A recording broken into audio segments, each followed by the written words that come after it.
If secant A is equal to 2 by root 3, find the value of tan A by cos A plus 1 plus sin A by tan A. Given secant A is equal to 2 by root 3. 1 by cos A is equal to secant A, that is cos A is equal to root 3 by 2. Cos A is equal to cos 30 degrees. A is equal to 30 degrees.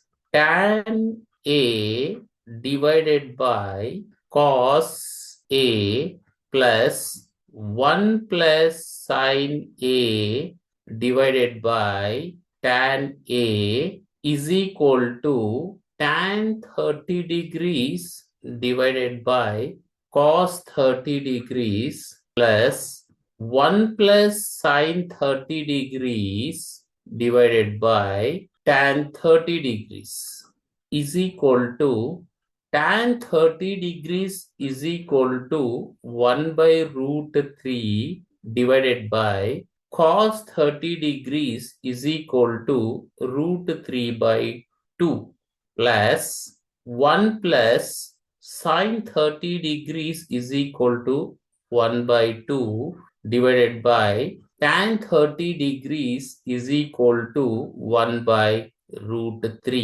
is equal to 1 by root 3 into 2 by root 3 plus 1 plus 1 by 2 is equal to 3 by 2 into root 3 by 1 is equal to 1 by root 3 into 2 by root 3, that is 2 by 3 plus 3 root 3 by 2. LCM 6. 3 2s are 6, that is 2 into 2 is equal to 4 plus 2 3s are 6, 3 3s are 9, 9 root 3. Therefore, tan A divided by cos A plus 1 plus sin A divided by tan A is equal to 4 plus 9 root 3 divided by 6.